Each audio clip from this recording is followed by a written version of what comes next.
Alright, ito yung gagamitin natin ngayon, ang QG Motor SBT 650X. At dahil matagal siyang hindi nagamit, nalobat po ang kanyang baterya at medyo lumambot ang kanyang gulong. So naisip ko lang gamitin ito kasi medyo dumadami yung mga nagtatanong sa akin sa Facebook page ko kung kumusta ang performance ng SBT, kung sulit nga ba siyang bilhin. So ganyan yung itsura ng battery location niya. Meron pa itong takip na ganito. So hindi ko muna ilalagay kasi baka malobat naman ako sa kalsada. Yun, lakas ng baterya. Ito nga pala yung gamit kong pump Xiaomi. Sa 3 months na hindi ko siya ginamit, 24 PSI siya. So all goods yung gulong natin, no? Wala siyang butas. Ito, sinet natin siya ng 33 PSI. Kaya niyang mag-pump ng siguro 4 na gulong ng big bike sa isang kargahan. Alright, all set. So pupunta ako ngayon sa Batangas para ihatid doon yung mga pyesa ni Reader. Total, nabaklas na rin yung makina ng CNC crankshell. Di magpalit na tayo ng mas matibay na connecting rod. So ito nga pala ang Phyto.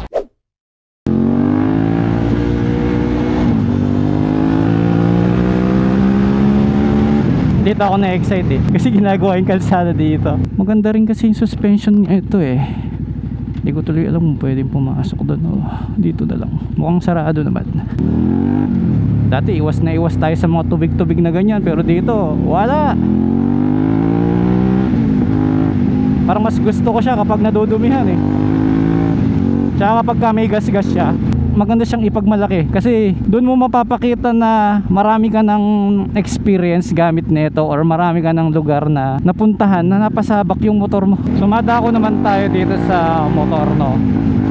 Dalawang bagay kasi iniisip ko, yung long term ownership at long term na paggamit, no? Dito kasi sa SBT ko, masasabi ko 1 month straight ko siyang ginamit kahit na mag-1 year na siya sa akin. So long term ownership lang ang masasabi ko. Pero ang may pagmamalaki ko naman sa inyo is nagamit ko ito sa Negros Loop, almost 800 kilometers na takbuhan. Doon na lang tayo magbabase. Sa mga panahon na ginagamit ko ito nung time na yon, is wala naman akong nakitang problema sa kanya. All goods yung performance, satisfied ako. At since hindi naman yun pabilisan at karera, tuwan-tuwa na ako sa kanyang power. And hindi ko naramdaman na mabibitin ka sa ganong klaseng kalsada kasi hindi naman natin kailangan ng mag 200 sa public road. Pagdating sa comfortability, the best. Idagdag mo pa na dahil mabigat yung motor, mas nagiging stable or feel ko kapit na kapit ang aking gulong. Yung tipong pag pumreno ka, hindi siya basta-basta dudulas at plus points pa na naka-Brembo brake siya sa harapan. Hindi ako nakaramdam ng pagod. Isipin nyo, kahit na ini-entertain ko yung mga followers kong pumapara sa akin sa kalsada, still, kayang-kaya ko pang mag Luzon Loop. Kasi nga yung body position super relax, straight yung body, ang taas ng manibela. Ang tanging na lang mangangawit sa'yo is yung tuhod mo dahil kung long ride dyan, matagal kang nakatupi yung tuhod mo. Pero ganun talaga kasi lahat naman ng motor ganun Kaya nga yung mga NMAX, di ba? Meron silang apakan sa may bandang harapan para nakaka-stretch pa yung mga rider. Pagdating sa electronics, sapat lang, may ABS, may traction control. Yung mga buttons niya, yun ang gusto ko, may ilaw. Hindi ka mangangapa. Halimbawa, first time mong ginamit ito, makikita mo kaagad saan yung select, saan yung signal light, busina, high beam, di ba? Dito sa manibela, sobrang lapad. Kaya pagdating sa singitan or maneuvering na nakababa ka sa motor, madali. Pagbaba ng paa mo, nasa traffic ka, malaki yung kanyang turning radius kaya madali siyang isingit or ipasok. Sa suspension, ayun, ang ganda, parang lumulutang lang. Dagdag mo pa yung napakalambot na upuan. Kaya hindi matatagtag yung tiyan mo kasi masakit sa kidney, di ba? Pag maalog. Tapos dagdag mo pa yung lower back natin. Sumasakit yan kapag matagtag yung motor na gamit natin. Pansinin nyo man. May bigay na lakas talaga, hindi ka mabibitin sa overtaking. Tsaka rin tunog niya, dahil nagpalit na rin ako ng canister, cut delete lang. So ayoko kasi ng maingay pag pang long ride. Yung tama lang na naririnig natin tambucho like now, tugod-tugod-tugod mga ganun lang siya. And then pag nirev natin ng konti, yun pa ang kinagandaan dito na dahil B-twin siya, iba yung tunog I mean, hindi siya smooth pero may giggle, yung nakakagutom yung tunog niya. Parang gusto mo lagi siya naririnig na di ba? Dito sa windshield niya is adjustable Yun nga lang, medyo payat siya, pero for me okay na rin. Sa fuel consumption, alam nyo, nasanay kasi ako sa 1000cc, so talagang masasabi ko mas tipid ito. Although hindi ko pa kasi nasukat to guys eh. Hindi ako mahilig magsukat ng fuel consumption na actual, kung magkano yung ginas mo, ganun. Siguro ngayon pa lang. Nandito tayo sa San Fernando, Pampanga, at pupunta tayo sa Rosario, Batangas, and I think nasa 160 kilometers away pa yon. Magkakarga muna ako ng 500 pesos. Tignan natin kung saan tayo abutan ng critical level ng gasolina. 500 ma'am, premium. Pero pag nalaglag, Alin? pag nalaglag, Yung eto, okay lang. Mababasa ako. mababasa daw si sir. Yung laki ng motor niya, magkano pong pack net sir? Siguro 800. 800? O ba't automatic na? 3 bar na kasi yan kanina. Baka hindi umabot sa 500. Abot yan ma'am, malayo pa eh. Lalim pa yan. Nakapasok kasi ng todo yung labi. Ang tangkad! Kasi laki ko na siya. Sige. Sige pa? Ang laki eh. Ilan ba height mo ma'am? 5'3". Okay. Kalahati ko to. Kalahati. Ay, git. Ay, ka-level mo lang yung side mirror. Si sir. Sige pa? Oh, lapit na. 50 na lang. Ay, 50 naman kayo. Ayan oh, ubos na yan. Sakto yan. Pero di kinaya. Yung dashcam mo sir, makarap sa ilong ko.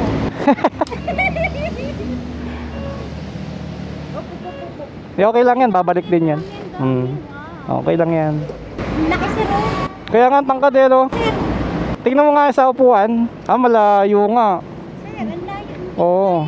O kaya nga. Mamatay ako. Bigat niyan sir. Oo, bigat nga. Ganda. Ganda pa yung motor sa mukha ko. Hindi, maganda ka naman. Nasa tumitingin naman yun yung kagandahan. Oo. Ganda ang lupa. Thank you, ma'am. Sir, ingat po sa biyahe. Okay.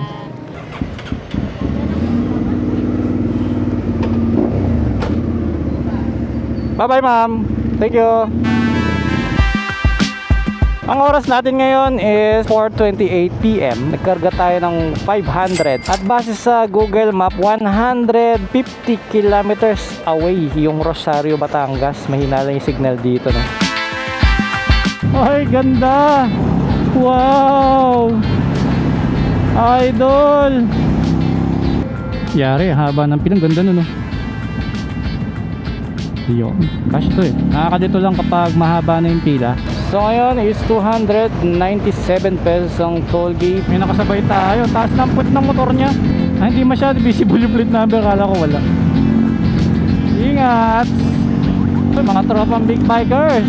Mukhang triumph pa tong isa. Ay, motor to. Oh, yan na!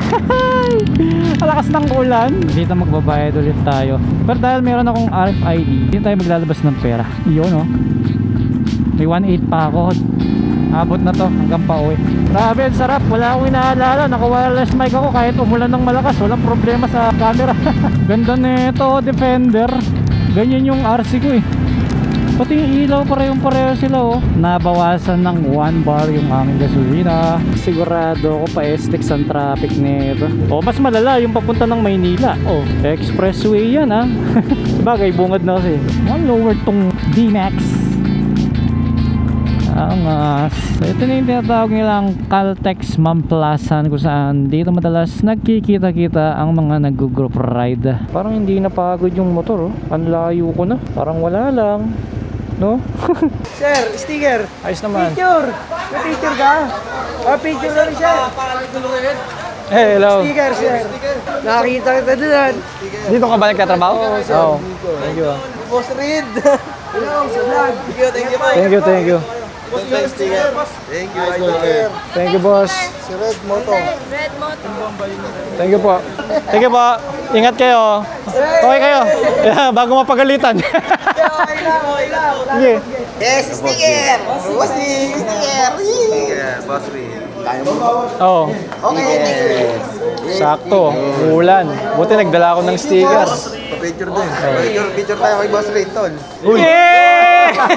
Naka-vlog pala eh. Ay, wala naman mo sa sticker. Naka-vlog pala eh. Apo. Like Boss Reed. Oh, boto nyo, number 14 sa balutan. Hindi, joke lang. Boss Reed. Bye-bye, thank you. Di talaga ako magdadala ng sticker eh. Eh di ko naman expect may makakakilala sa akin.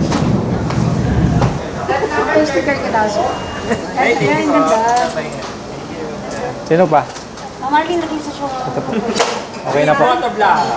Thank you po. Yeah! Sige, ingat. Ingat! Kita-kits na lang sa daan. Sige, sige. Ay, may Dunkin Donut pala dito. Dapat pala dyan ako kumain para sana tuna bandwidth ulit at saka orange juice. Naku, mali. Biglaan lang kasi itong paghinto ko dito. Wala sa planong tatambay ako dito. Ba, may go-kart pala dito. Oh. Na-imagine ko talaga nung nag-endurance ako. Ganitong ganito. Tuloy-tuloy lang kahit na maulan. Hello? Dito na lang sa toll gate? Sige, sige. Nag-ride na kasi ako eh. Ganun ba? Sige, dito na lang. Dito sa may Lomi House. Sige, sige. SBT, kulay dilaw. At pala dito na ako kumain, mali. Wala, nandun na ako sa Mamplasan eh. Marami nang kainan dun, so, di ba? Dito na yung iniintay ko.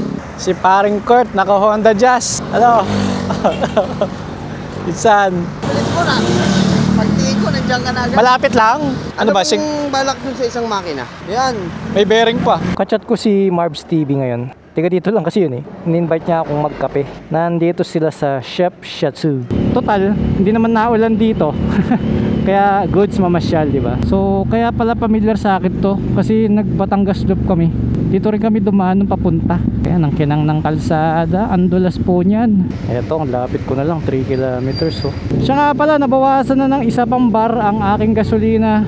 Isipin nyo guys, nakaisang karga pa lang ako na 500 pesos. So kung may 3 bar siya kanina, may natitira pang 1 bar sa 500 pesos na kinarga ko. Gumagala pa ako dito sa Lipa. Kung makakaabot tayo doon sa Chateau nang hindi magpapagas, diba? Whoop, liliko yung truck. Diba, kung mabilis ka dyan, sasadpukin mo yung trailer niya. Ayan biglang labas ang kotse ito, Chef Chateau. Sir, saan po yung parking nung coffee shop na to? Sir, Apa. makakita kayo ng unang kantong pakaliwa. Kaliwa. Gusto ko kayo, lalusong. Apa. Pag lalusong mo, mayroon po doon unang kanto, di pakaliwa. Nandun na yun. Sige po, thank you po. Nandun pakaliwa. Apa. So, kung dito yung parking nila, ibig sabihin malaki tong Chateau. Ito, Chef Chateau. Sakto yung motor ko dito. Dito ako natutuwa kapag napapadaan sa rough road yung SBT ko. Nandito ka sa iyong natural habitat. Wow, sakto muulan May mga raindrops tayo naririnig Nasaan si na Marbs? Grabe, wala pa ako nakitang tao. Nakapasok na ako sa looban. Saan yung way? Dito. Daming awards. Nakakaligaw dito. Sir! Sir, pwede magtanong? Paano makapunta doon sa kabila? Yung may pintuan doon. Okay po. Puro salamin kasi nakakalito. Musta pre? Ako yung bisita mo ngayon, pre. Hey, for the first time, nilibre tayo ni Bro Marbs. Lapit mo naman, Marbs. Ano na yung bisita? Pag ako dumayo sa Pampanga, siyempre Kailan ka ba nandun? bukas. Ang bilis ng ribat Ayun salamat Marbs. Ayan, nabilib siya sa aking camera. Mukhang bibili rin siya. Ay, eto na naman yung Corvette. Ewan ko kung iisa lang sila, no? Balikan ko na lang yung video. Ayun, puti rin, Naka-thumbnail na yan dun sa vlog ko eh. Nice one! Hello, Corvette! Ingat!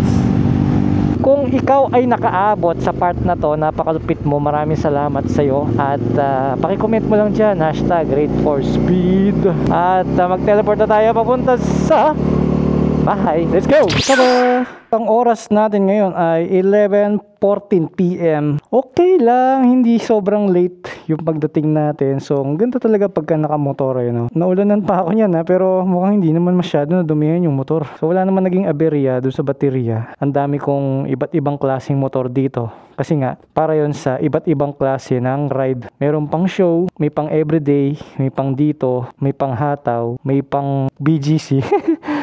May pang probinsya kagaya nito. At kung hindi naman dadaan ng expressway, yung sniper. At para sa pagtatapos ng ating video, paiinggitin ko lang si Marbs TV. Dahil naka-wireless mic ako, nandito yung mic. So iniinggit ko lang siya na Marbs, bumili ka na ng DJI. Samahan mo na ako mabudol. Pero sulit naman talaga siya. At napatunayan ko ngayon na super kapaki-pakinabang ang feature ng DJI Action 5 Pro. Hindi ako sponsor niyan. So sa mga nakaabot dito, maraming salamat. Comment nyo lang dyan, Read for Speed. At sa mga member ng channel na to, maraming salamat sa suporta. At congrats sa mga lagpas 1 month na dahil bago na yung badge nila. Mapapansin nyo yan, iba yung badge nyo. Check nyo. See you next vlog. Read for Speed.